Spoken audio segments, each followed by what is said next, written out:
Arya Buritama. I'm from the British Council Indonesia Foundation Examinations team. I will moderate today's session about IELTS information.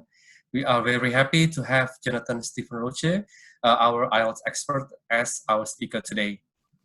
Before we start, I would like to read the house rules for this webinar.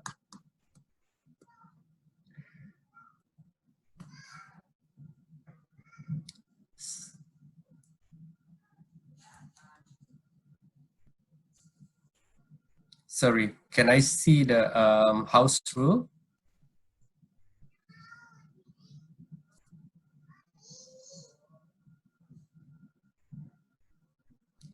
Rizky and Lisa. So I believe this is one. So we will start the session when all speakers are present. Please type your question in the Q&A feature below. The moderator will summarize the questions for the speakers. After the session ends, you will be redirected to the questionnaire. Please share your time to give your feedback. It's really worth for us.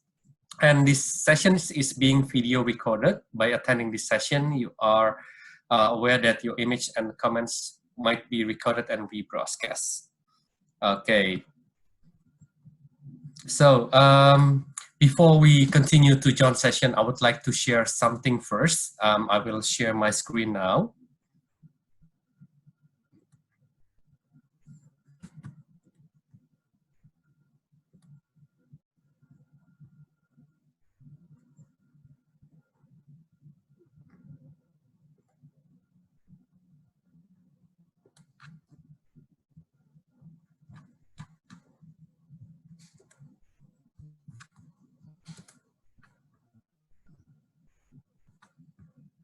Okay, so this information contains some valuable information for you that are preparing for IELTS test in close time because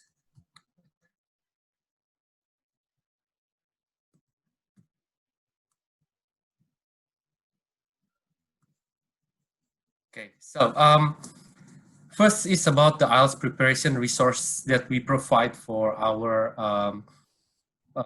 candidates that are preparing for IELTS. So maybe some of you already know about IELTS Asia. IELTS Asia actually is an official IELTS website owned by British Council. In the website, we have some menu about preparation resources. Just go to the link below, the IELTS Asia /ID prepare. You can find various information about resources that we have, starting from limited time online course, and then we also have some preparation videos, a free practice test in the PDF format that you can print and complete with the audio recording for the listening section. And also we have an IELTS prep app that you can download for free through your mobile. If you are preparing specifically for CD IELTS, we also have some resources that might be useful for you in the same page. Actually, there are two contents there. First is for the prepare for computer delivered IELTS. It's the video for each sections in computer delivered IELTS, including the sample questions for each question type in the three skills that are tested. It's just in the listening, reading, and writing. And also we have a familiarization test, which is exactly looks like the same as the real CD IELTS test that you can use to prepare, so you can get the picture when you are going to take the real test in the upcoming months. Okay, we also have an annual program called IELTS Prize. Actually, usually the registration period ended on the end of April. But due to the COVID-19 crisis, we extend the registration until 29th of May. So for those of you that already registered as and already taken IELTS with the British Council, you are eligible to be a winner actually. You just need to follow the steps and join and apply for this IELTS prize. Another thing that I would like to share is about IELTS indicator. I'm aware that there's already a question in the Q&A about this. Actually, IELTS indicator itself is a new online test that you can take from home. This test is, I wouldn't say replacement. It's a support actually to help you continue your education journey during the COVID-19 situation. So you might need to check with your university that you're applying for, whether they are accepting IELTS indicator or not before you take the IELTS indicator. But in the meantime, until the real test has been delivered, you can take the IELTS indicator because it's representing the real English skills and it's using exactly the same questions as used in IELTS test. Sorry, another thing is IELTS indicator is also accepted if you are applying for IELTS prize. Okay, we also have some series of IELTS webinar and Facebook live sessions in May and June. You can check it out in the link below. The slides will share to you after this session. The IELTS weekly webinar itself held every Tuesday and Thursday with different topics, and until end of May, and all for the Facebook live sessions is going to be held until end of June. So for more information, you can contact us by email to our customer services team. You can visit our website, and if you miss any information that I shared before, don't forget to follow us to become one of our fans in our fan page, ID Learn English. So you might find all of the information before. Okay, so we will directly continue to John's presentation. So thank you very much for your time, and John, the time is yours.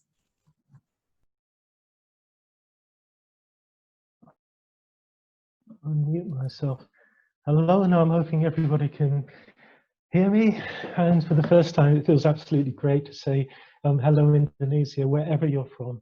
Not just Jakarta. It's great that we can, communicate with so many people at one time. Okay, so we're going to today. I'm going to give you some tips on IELTS. And I'm imagining that you out there are going to be probably feeling impatient about taking the IELTS exam. Let's hope that it's as soon as possible. I imagine that most of you are new to the exam, although I did see from one or two comments some of you are resitting. So what we're going to do is take you through what you can expect in the exam, and as we go through, I'll be giving you some tips that might just, well, hopefully it will improve your score a bit. Now, normally I'd like to say to people, how many of you already taken IELTS? And some people will say yes. But if I ask you something like, how many of you got friends that have taken IELTS? You say, yeah.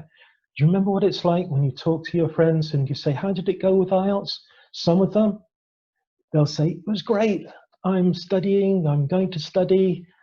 And some of the others will say, well, my something was okay, my was not so good. You'll find that sometimes people miss getting the result they want just by a little bit, what we call half a band. Now, what I'm hoping with this talk is some of the tips I can give you will keep you on track and maybe get you that score you really want. Now, excuse me, I'll just go to a screen share and we'll take you through the slides. Whoops, okay, hold on, screen share. There we go, and where are we? Yes, there we go, and share. It's going to come up, and I'm going to put from the beginning.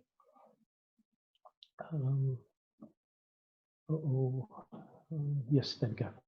All right, so we've called it tips on how to get a great score.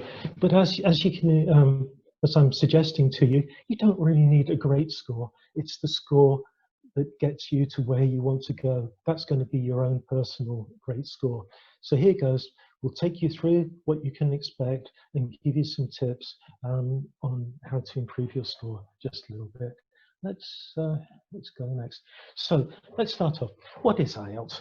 IELTS is the International English Language Testing System. It's very popular. It's the most popular exam. I'm guessing most of you will take the academic version. It was started in 1989, and it was the British Council and Cambridge University who were and still are behind it. But you don't care about that at all, really, do you? Because for you, passing or getting the grade you want in IELTS means traveling to somewhere new and exciting, either to study or work. It's almost like a stamp in your passport, isn't it? If you get that IELTS stamp, then off you go. So the question is, what do you have to do in IELTS?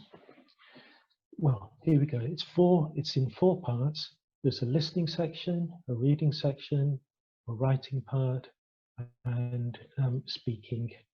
And as Arya just mentioned, there is the computer, the CD IELTS option, where you can take it the traditional pen and pencil, paper and pencil way.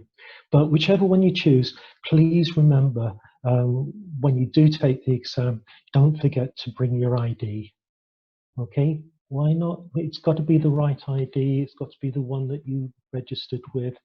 Otherwise, you wouldn't be allowed to take it. Don't be that person. It does happen sometimes. Okay, let's move on. So how is it scored? I'm guessing that most of you know already that it goes up to band 9. That's the expert user, and it goes down to very good user, good user. These are my words here, the good enough user. It's not really an IELTS expression. And then you've got the band 5. Now, of course, there are bands below that, but I'm sure none of you are interested or are going to get those bands. What you're aiming for really is something around that 6, 6.5, or if you get 7 overall, that will get you to pretty much any university. 6 or 6.5, that should be enough for most purposes. What you don't want to do really is drop down to 5 or 5.5, and hopefully some of the things I can say to you will help you drop into that danger zone, let's call it. This is one way to get 6.5. 7 on listening, 7 on reading, 6 on writing, 6 on speaking gives 6.5 overall. And okay, I'm sure some of you are thinking out there, oh, that sounds a bit high with the listening or the reading. I'm not sure, I don't know if I could get 7. There's a secret to improving your score with listening and reading, and the secret is practice. Yep. If you do enough of the listening and reading tests, and there are plenty available online in the bookshops, from the library, do those practice tests, and I can promise you your score will automatically go up. That's the key, practice. So it is doable. It is absolutely doable. Remember that you can do it. Even if IELTS seems a little bit scary sometimes, I'm sure you can do it with a bit of dedication. And maybe that's the way we should look at this this coronavirus time. I think we've all got a bit more time than we normally have. Let's use that time to the maximum.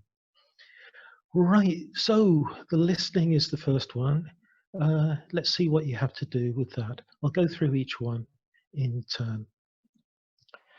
What to expect for the listening test. It lasts around 30 minutes. You've got 10 minutes to transfer your answers. Okay, so you're writing and then you have to transfer your answers. There are 40 questions in 4 sections, and the recording is played once only. So when you're taking the test, if it's the live test, you can't say, "Excuse me, I didn't quite hear that bit properly. Can you play it again?" The answer sadly will be no. It's a once only thing. But don't worry, like I said, you can do it. The way the listening test starts off can be a little bit frustrating sometimes, because they love to say, this is the IELTS listening test. There are 40 questions. You will hear an example. There is now some. And you think, oh my gosh, can't they just start the test, please? But be patient. The thing is, when they give you all that blah, blah, blah at the beginning, it's actually to get yourself used to the voices, to the accents, to the sound quality, to the acoustics. So be patient, and then you'll hear the magic words. You may now look at questions 1 to 7, for example, and you'll see something like this. There you are. So that's a fairly typical listening test. And they tell you, oh, you've got 30 seconds to look at that. Please, please, please use that time. How? Well, you can't guess what the answers are going to be. But what you can do is guess what the questions are going to be about. So Student Employment Bureau, I don't know about you, but that sounds very much to me like it's a student looking for a job, maybe a part-time job. Is that a good idea when you're studying abroad? I'll let you decide on that one. But, oh, look here. It says surname, so that's going to be a name. Address, oh, that one's going to be a number. Mobile, that's going to be another number. Wow, it's all numbers. Number of hours preferred. And then, oh, employment experience. So you'll be listening. There's going to be a conversation, and then you'll have to fill in the notes. And do take notice of this. No more than 2 words or a number. When they put something like that, no more than 2 words or no more than 3 words, believe me, they really mean it. It means that if you give a correct answer, but it's more than 2 words, sorry, no mark there. What you have to be prepared for is, how about this one? Employment experience. Now, of course, they're not going to ask in the conversation, employment experience, like a robot or something. The words are going to be slightly different. It's going to be, have you worked before? Have you had any part-time work before? Have you had any kind of work or job in the past? It's going to be that kind of phrasing. So you might see some words here, and the words you actually hear will be slightly different, but with the same meaning. So there you are. You look through that. Oh, here's the thing for you. The IELTS is very fair. They don't jump around with the questions. So don't worry that you might have number 1, and then it's question number 5, and then it jumps to number 3, and then it jumps to number 6 or something. They are in order. So they're going to come one by one. If you see something like a map, don't be worried, don't be frightened. Don't think, oh gosh, at school we never had maps like that in our test. You get used to it with these IELTS questions. The first time it's something new. Other times you think, oh, same old.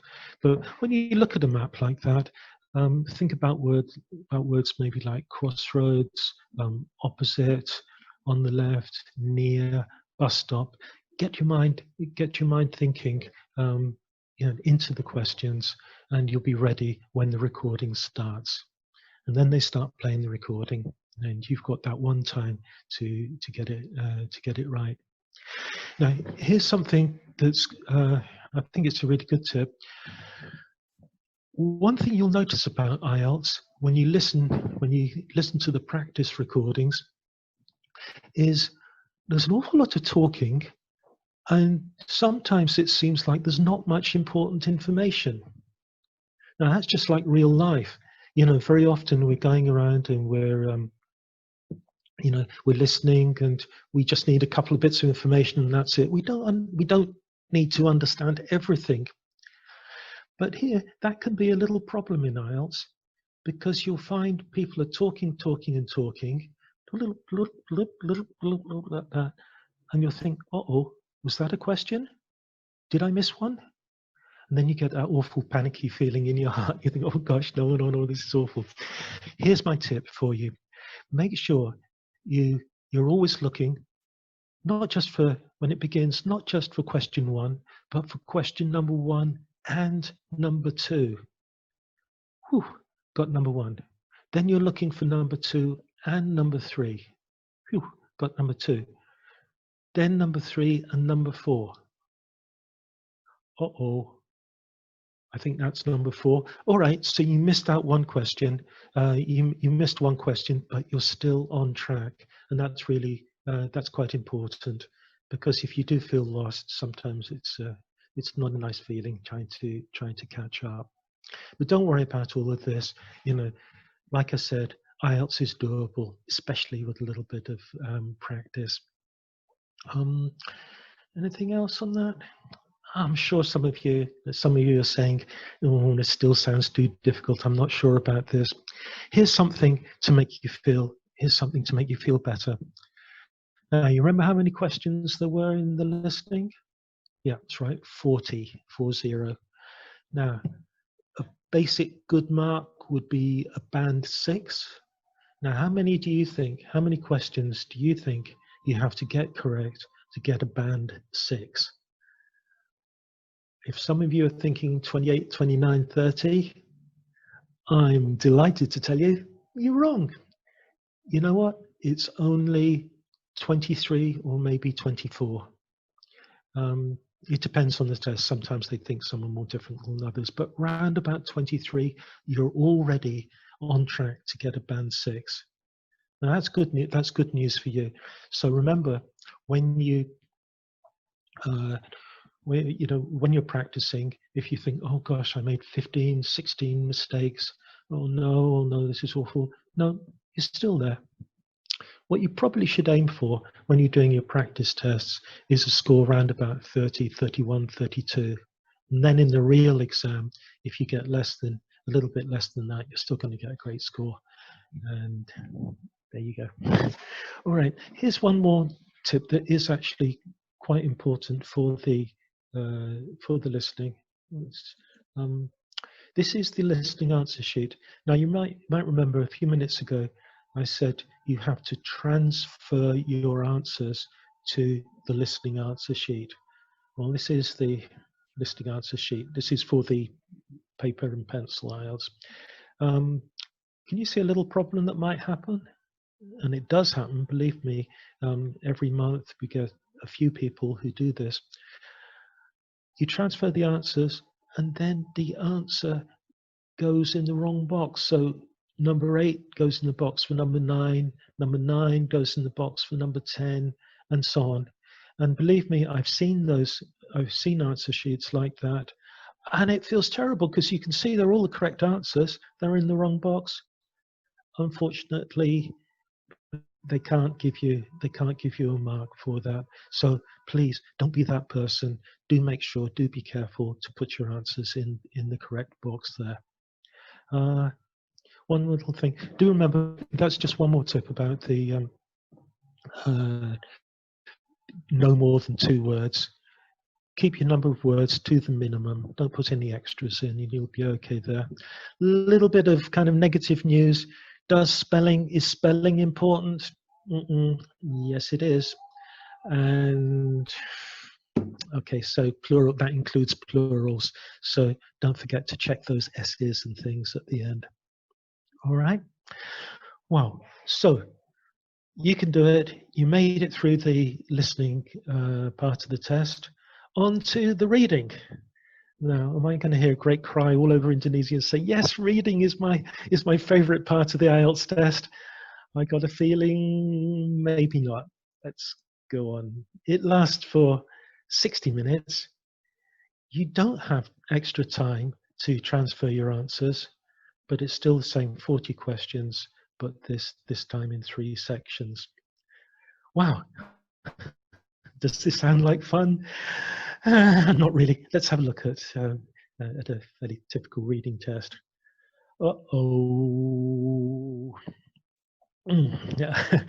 That looks not too friendly, does it? That means we've got a choice. You're faced with that. What are you going to do? Your first feeling might be to run away, but don't run away. You can do it. What are you going to do there? What's your decision? Are you going to read it through quite carefully, or are you going to have a quick look at questions? As there's going to be some questions after that. Now, I'm sure if I could ask you to raise your hands, most of you are going to say, have a quick look at the questions. And I would say, you are absolutely right. Because, hang on, this doesn't look friendly at all, does it? Oh, where's the title? What can the title mean? Map Wars? Could be anything. Let's click. Okay, so Map Wars, it turns out to be about these different projections of the world. Sometimes the world looks a bit skinny, sometimes it looks to me normal, sometimes it looks stretched. So that's what it was about. So yes, always have a look ahead to the diagrams, and you might get an idea of what the questions are like. And then we go back. It still doesn't look very friendly. So what I suggest to you is this. Read the first paragraph slowly and carefully. Slow yourself down, take your time, and then read maybe 3 or 4 lines, the first 3 or 4 lines of each paragraph. And then when you get to the last paragraph, read it slowly and carefully. It's often quite important, the last paragraph. And after that, you're going to be jumping backwards and forwards with it. It's challenging. I'll tell you a secret. Sometimes I'll do these IELTS tests, and you've got 20 minutes to do it in, and it's not like I'm finished in 5 minutes. Oh no, don't worry, it's quite challenging for me as well. So don't feel bad about it, and you'll be able to get through. Practice doesn't make perfect, but practice will get you through. Here's an IELTS speciality. I'm sure some of you have seen the yes, no, or not given questions. If you haven't, what does it mean? Well, you read the passage, and then they've got 1, 2, 3, 4, 5 sentences. And if the sentence kind of agrees with what the writer has said, you put yes. If it's not what the writer said, no, then you put no. And then you've got the tricky one. Not given, if it's not actually there's no information given in the passage. Now, the headache is choosing between no and not given, because sometimes you think, I don't think you said that. I'm not sure there's any information. Here's the tip. You got 5 here, 1, 2, 3, 4, 5. Think about it. How many of those can be not given? Well, it's not going to be 5 not givens. It's not going to be 4. I don't believe it's going to be 3. It's not going to be 0. So it's either 1 or 2. And probably my main choice would be 1. So sometimes when I'm doing these, I'll go through yes, no, yes. Oh, that's the not given one. All right, I know that's guessing. I know that's guessing, but sometimes you have to. That's a good way of kind of supporting your answer. Oh boy, don't worry though, you can do it. And let's go on. Wow, the writing test. No, joking apart, I'm sure this is, wherever you are in Indonesia, I'm sure the writing test is not the part you're looking forward to. It'll last for 60 minutes, and there are what they call 2 tasks in there. You've got task 1, the academic, the task 1 academic there, which is different to the general one. And you've got task 2, which is the same pretty much for both. Please remember, even if the word is not in the question or instruction, your keyword here is describe for task 1. So don't tell a story, don't use your imagination, don't give your opinions, just describe what you see. And what you see could be a chart or a graph or a table or maybe a map sometimes. And you're supposed to write 150 words on that. It sounds like a lot, but I'll tell you in a minute, it's not really. That you need to allow about 20 minutes for that. And then you've got task 2, and the key word here is discuss. So there's more chance to give your opinion there, isn't there? Discuss a statement, a point of view, or a topic, and that one you're aiming for 250 words.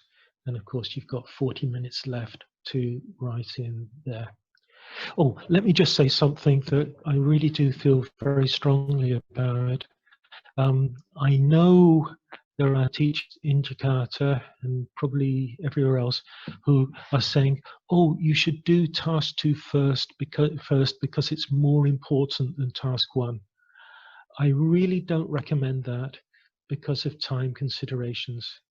I have seen beautiful task 2 essays, and people have spent maybe 45, 50 minutes on them, and then they found that they didn't have time for task 1.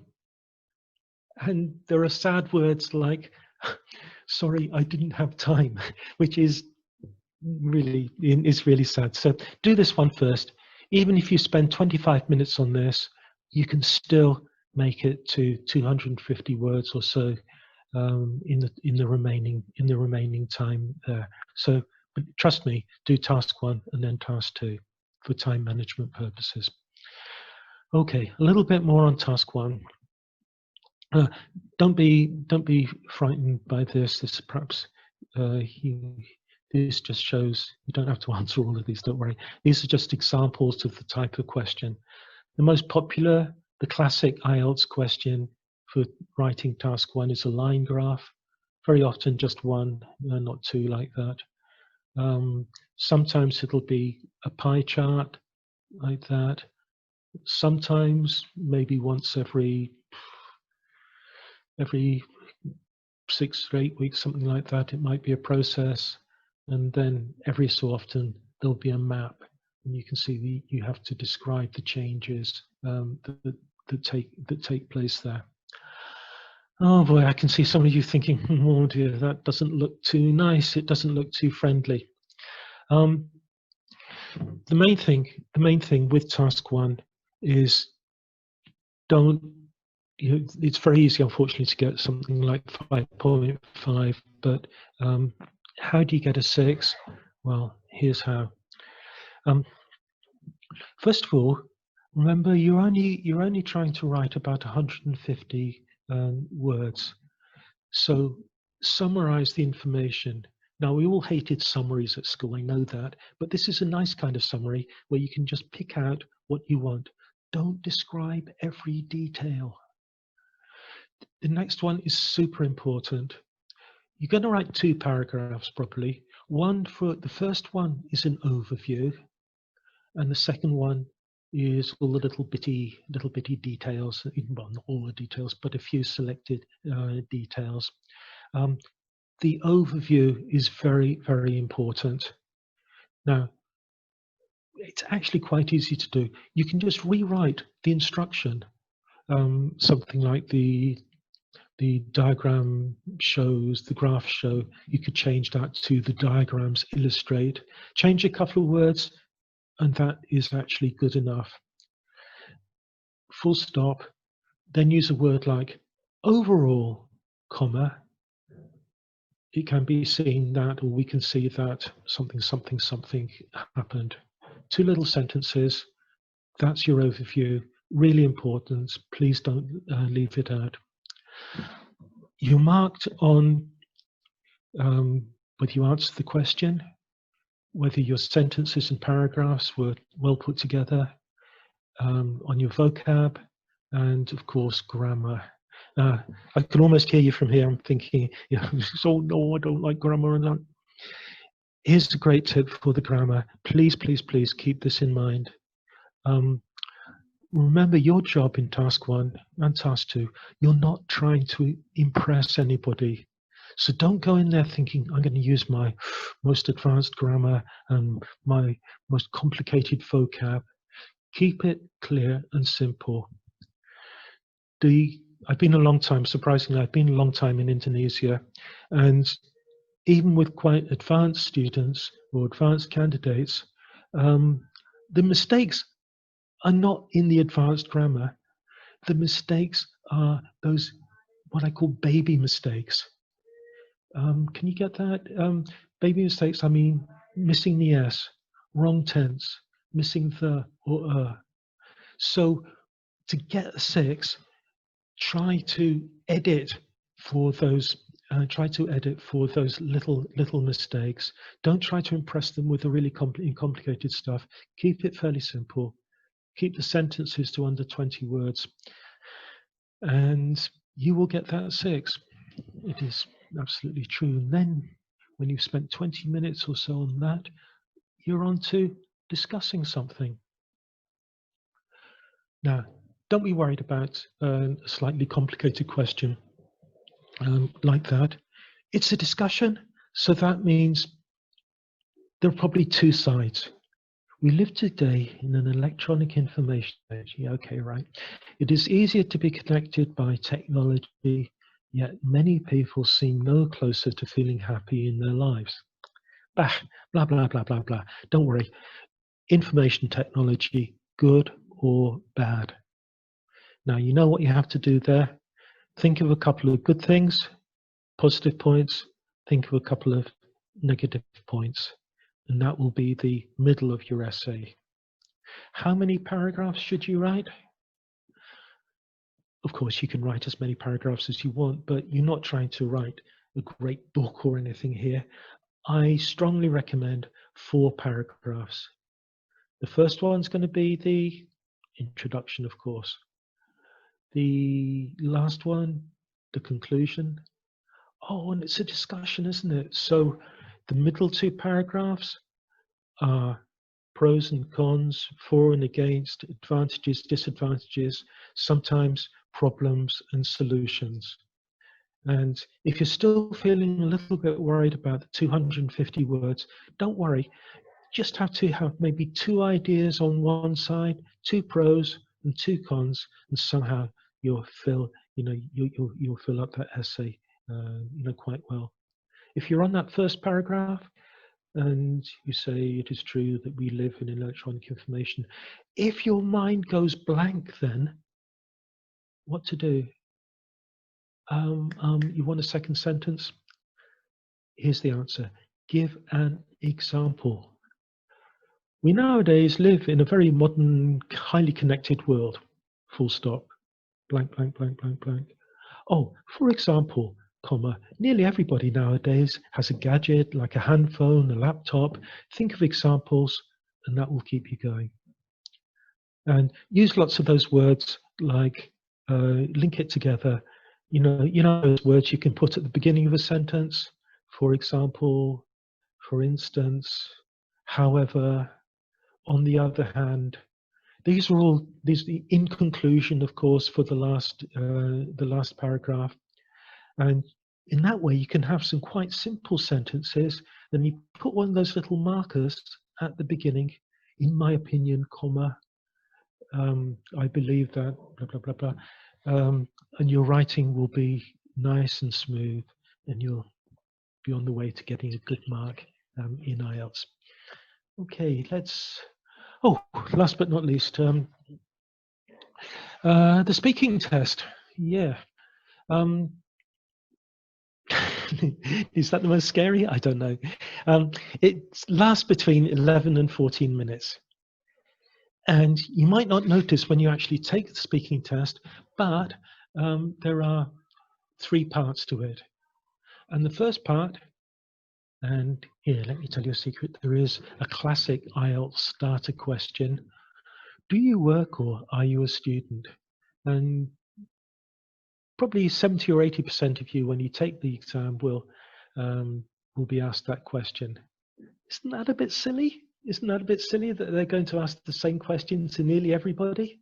No, I asked about that once, and they said, really, the first couple of questions are not important.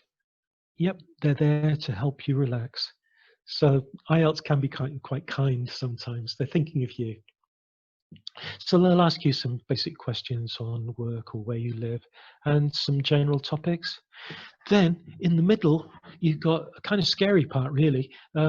You have to speak for about 2 minutes on a topic you're given. Yep, that's you. I call it flying solo. You have to talk, and the examiner will sit there, hopefully with a smile on his or her face, and will say, and will not say anything. Wow, is that a bit mean or what? No, not really. It's just giving you a chance to show what you can do. So it takes out any kind of interpersonal things, or some people are chatty, some people seem friendly. You've got 2 minutes to show what you can do. And then at the end, you've got a wider discussion based on your part 2 topic. Let's have a look at the kind of questions you can expect in the first part. Ah, dear. The examiner will choose 2 of these topics, not necessarily these, but one's very like it, and then you'll be asked maybe 3 or 4 questions on each one. For example, let's talk about food. What is your favorite food? Is breakfast important to you? Do you often eat out in restaurants? Shopping. Is shopping popular in your country? And I'm sure wherever you are in Indonesia, you're going to be saying yes, yes, yes, yes. And it certainly is here in Jakarta. Why do people enjoy going to large shopping centres, shopping malls in other words? Reading. What kind of books do you enjoy reading? And please don't say comics. And oh, what about this one? Museums. If they ask you, and I'm sure some of you out there are going to be saying, yeah, I love going to museums, but probably more people are going to be saying, I don't like museums. And when the examiner asks you, let's talk about museums, do you enjoy going to museums? And you're going to be thinking, oh gosh, no, I never go to museums, don't like them very much, but he wants me to say yes. Maybe. Super tip for you, always be honest. If you don't like museums, just say you don't like them very much. You'd prefer to be out with your friends or something. If you're honest, if you give a strong personal answer, don't worry, the examiner won't be offended. They actually quite like it if you if you have an unusual opinion. And more importantly, when you're being honest, when you're being true to yourself, the words come more easily. Even if you're talking about a personal topic, don't be shy. When you're talking about things that matter to you or people that matter to you, the words come more easily, I promise. On to part 2. And the examiner will say to you, I'd like you to describe, and they'll give you a booklet, and it might be, you'll have one topic, your favorite shop, the time when you lost something, a memorable journey you made, a time when you received. Now, can you see the key there? It's you. It's your own little story there. It's that time that something happened to you. It's your favorite place. So don't talk about things in general. Let me give you an example. Here we go. So let's say this is how not to do it, okay? I'd like you to describe your favorite shop. My favorite shop is a bookshop. A bookshop is a place where you can buy books. Sometimes the books are in English. You can see many books there and so on. And my reaction and everybody's reaction is zzz. Because I'd like you to describe your favorite shop, not your favorite type of shop, but your favorite shop. So don't be afraid to give a brand name if it's I don't know, if your favorite coffee shop, it's Starbucks or something. That's okay, because when you give an actual name like this, no, I'd like you to describe your favorite shop. Now, I'm not advertising for Periplus. It's not my favorite shop, but here it becomes so much easier to describe. Just have a picture in your mind. Don't think of bookshops in general. Think of that place in the mall. Oh, I like going to this bookshop because the selection's very nice, and next door, you know, I can have a coffee and then I can come back. Sometimes they have bargains there. At the back, they have children's books. You make it so much easier if you can really focus on on a particular place. And let's go back. So, a city you'd like to visit. Oh, I've always wanted to go to Paris. Paris is not just a lot of cities. Pick on one. A film. Don't talk about action movies, horror movies. Talk about the latest Avengers one, or whatever. A memorable journey you made, a teenager you know. Keep it personal, and then for the last part, you can get on to the general conversation. So there's your solo topic. Again, IELTS is helping you a bit. They'll give you some ideas on what to say, and you don't have to answer these questions. Again, it's a little bit of support for you. And after that, there'll be more like a general, real conversation there. Oh, one more little thing. Band 6, competent user. Come on, this is going to make you feel good. This is IELTS. Language has generally effective command of the language despite some inaccuracies, improprieties, and misunderstandings. What does that mean in normal English? All right, you made some mistakes. You said the wrong word sometimes. You didn't understand everything, but don't worry, you're still a competent user. And with luck, you'll be more than that.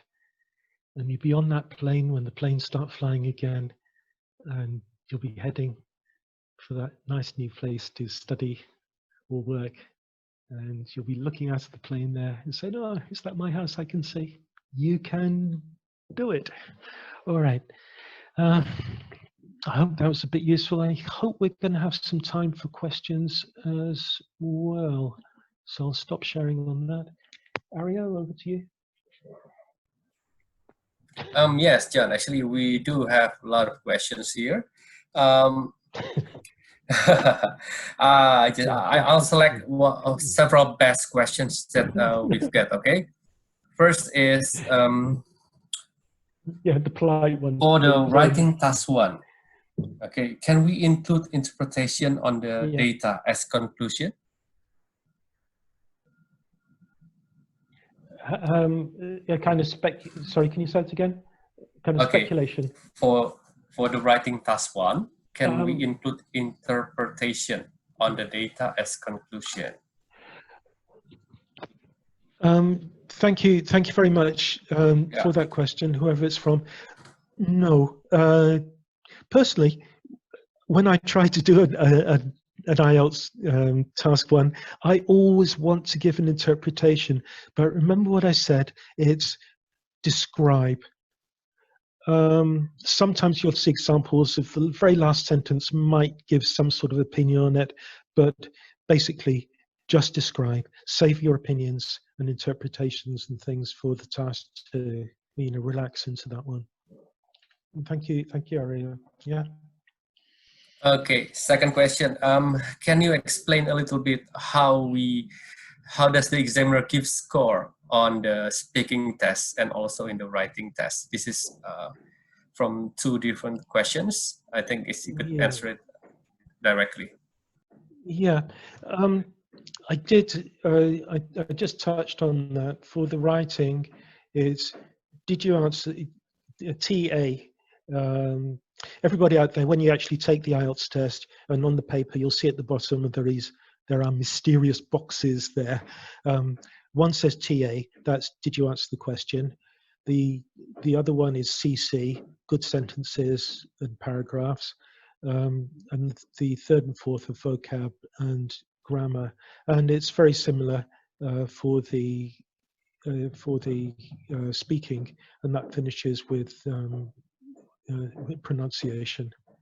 So that would be on fluency, grammar, vocab, and pronunciation. I'm delighted to say, send a message out to everybody in Indonesia. Believe me, that's one of the great things about Indonesian candidates. 95%, 99% of the time, and especially nowadays, your pronunciation is really, really good. More than good enough. Okay. I hope that helps. Arya, yeah. Okay, next question. Do you have any specific tips on reading? Do you think it is necessary to read all of the questions first? And any other tips support? Yeah.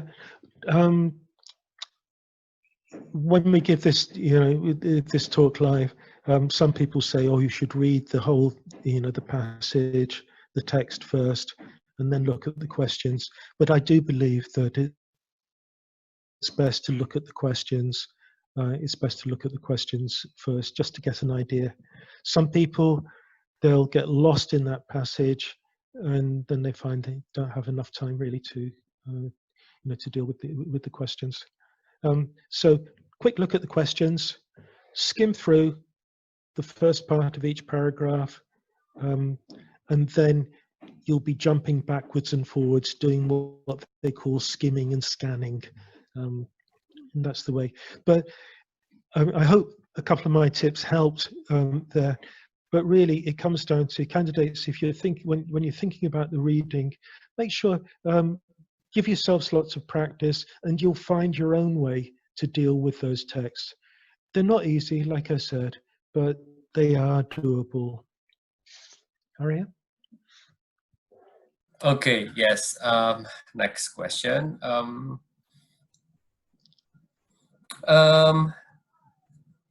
Do you have any specific tips to prepare for the speaking section, especially during the flying solo? Because people would say or they might blank sometime. Well, my first tip, I'll give you about.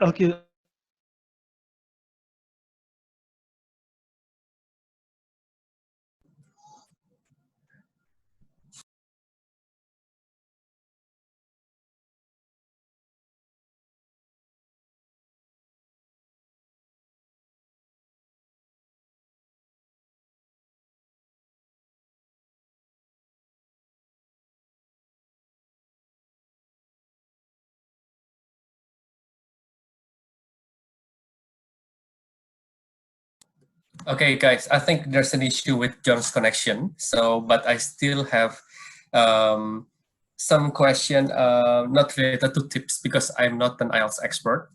First is question about when will British Council deliver the test again for IELTS. Actually, honestly, we still are we are aligning with the policy from the government. So please, I would suggest you to follow our social media accounts at ID Learn English in Facebook. Become our friends so you'll get an update in case that we run the test in short time, and also we share more than just tips. We also share more valuable information there. The second thing is about IELTS indicator, because there are some questions about it. Actually, IELTS indicator is not similar as the IELTS, the real IELTS test. Okay, but some universities do already accept it as a proof of your English proficiency. Some universities ask you to take the IELTS indicator, but when you're going to start your study, you will need to take the real IELTS test. So it is better to consult with your university that you are applying for about their policy regarding the English proficiency tests. Okay, so we have John back online here. Yeah, sorry, I'm not sure what happened there. Okay, yeah. It's okay, John. So we still have around 3 minutes time. Okay, another question is, I think someone said that he or she think that their English level is intermediate. Do you know how long approximately they need to prepare for IELTS? That question is a little bit like, no, it's a bit tricky. Actually, before, I don't know what happened with our connection, but if I could just finish off about I was saying how important it is when you're speaking to kind of open up, don't try to talk to the examiner like a friend. The third thing I was going to say, and this links to, is watch lots of TV series and movies, to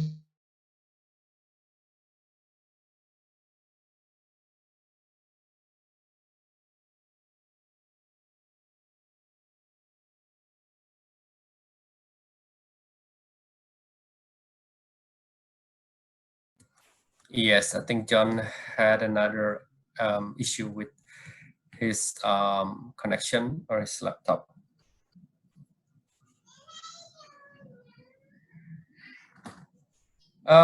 Okay, I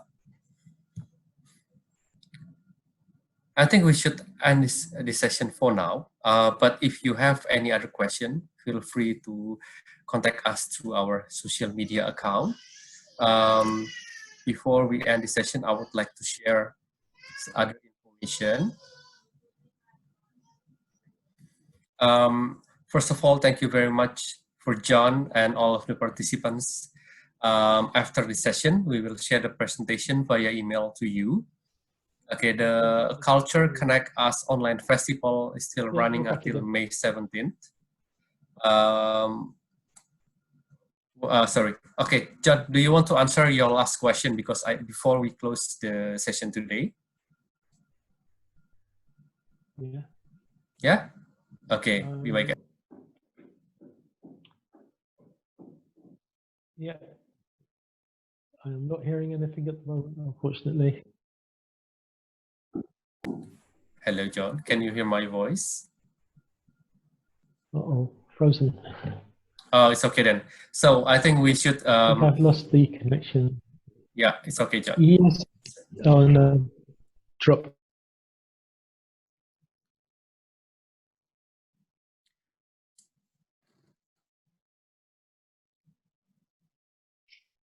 Okay, so again, the Culture Connect Us Online Festival is still running until May 17th. Tomorrow, starting at 3 p.m., there will be 2 sessions available. First is at 3 until 3:30 p.m. A representative from University of York, Vicky Wilson, will deliver a session about a guide to writing an effective personal statement. And then at 4 until 4:30 p.m., Nolin Hammond-Jones from the University of Manchester will share about how to develop an ACV. So don't forget to follow our Instagram at IDBritish to get more updates. And then visit IELTS Asia if you would like to get complete information about IELTS. And we wish you best of luck, stay safe, and stay at home, everyone. Thank you very much for a nice session. Okay, John would like to say something first. John. Well, it's been a fantastic experience to speak to you all. I'm just looking through some of your comments, and they're so kind and so nice. Thank you very much. It's really positive. What I can say to you is, yes, you can do it. Good luck with your studies. Just hope we can get back to normal IELTS and progressing with everything in the future. It's been great. Thank you very much. Okay, thank you very much, John, everyone. Stay safe. Bye-bye. Bye.